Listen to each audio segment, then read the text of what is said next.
Hola, ¿qué tal? Me da mucho gusto estar de nuevo con ustedes. Hoy les quiero hablar pues de lo que tenemos en nuestro calendario, que es el asunto de la independencia nacional, de las fiestas patrias. Por principio de cuentas, las fiestas patrias, llamadas así en plural, no es más que una fiesta patria, y es la del 16 de septiembre, que fue cuando realmente se dio el grito de independencia, al amanecer del 16 de septiembre. Y entonces, ¿por qué nos fuimos al 15 de septiembre? También para alinearlo en plural a las fiestas patrias. Fue por un asunto protocolario en la época del Porfiriato, porque Porfirio Díaz nació el 15 de septiembre y precisamente ustedes pueden verlo en el calendario, el santoral dice San Porfirio.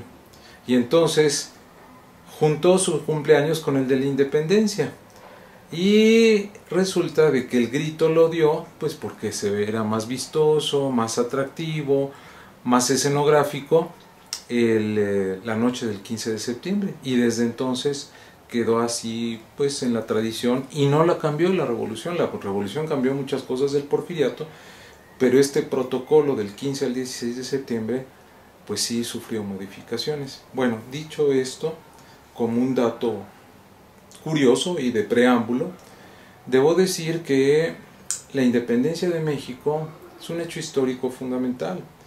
El padre Hidalgo efectivamente encendió la llama de la libertad, y de ahí surgió el gran movimiento que tardó muchos años en consolidarse y en consumarse. Y lo que debemos preguntarnos en este momento de remembranza es: ¿cuál es la diferencia entre una rebelión, una revuelta popular, y un movimiento realmente con un contenido revolucionario? Yo creo que la diferencia está marcada por las ideas que trae consigo un determinado levantamiento social, de la envergadura de un movimiento de independencia. Y esto tiene que ver, el contenido ideológico de la revolución de independencia tiene que ver con la Ilustración. ¿Y qué es la Ilustración? Como decía Kant, es la salida del hombre de su minoría de edad política y civil. Entonces resulta de que el padre Hidalgo y todos sus seguidores y los caudillos de la independencia habían leído a los ilustrados franceses y a los ilustrados ingleses y también escoceses. La vanguardia de la Ilustración lo que pregonaba eran los derechos individuales, es decir, que los hombres ya no fueran tratados de manera diferenciada y jerarquizada según los cánones establecidos por la colonia en estas tierras, pero también en Europa. Y los movimientos que antecedieron a nuestro movimiento de independencia fueron, primero que nada, el norteamericano de 1776, que se prolongó durante muchos años, que finalmente se cuajó en la independencia norteamericana, que fue anterior a la Revolución Francesa de 1789.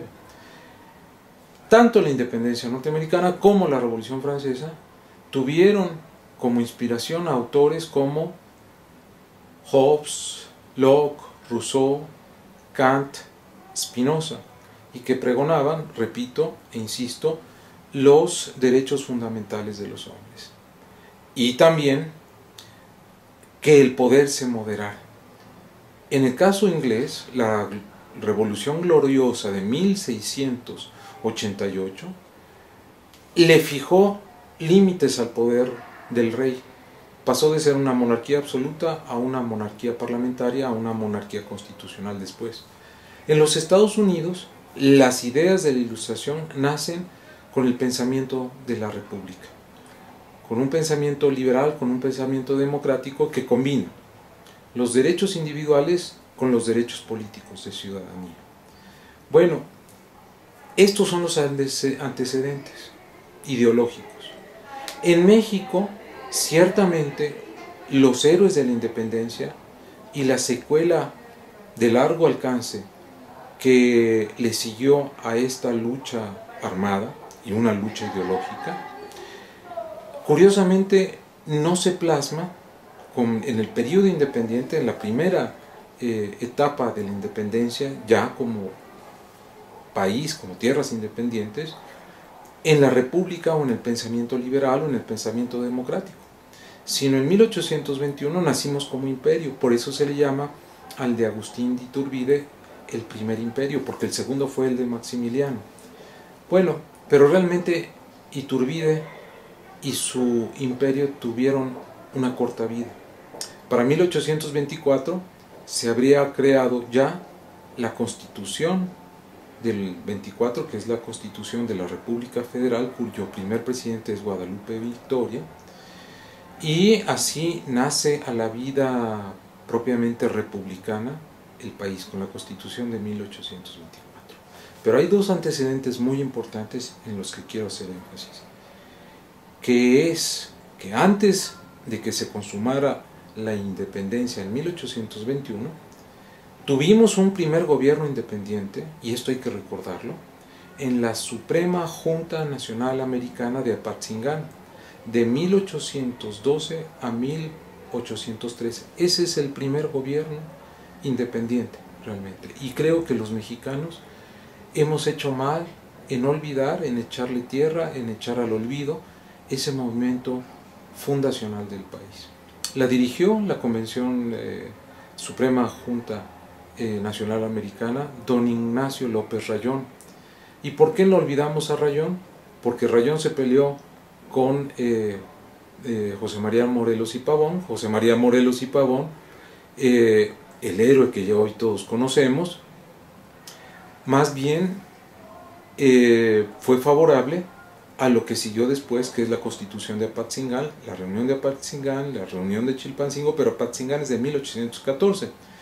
Y ahí es donde el ideario de Morelos se plasma y va a ser el antecedente de la Constitución del 24.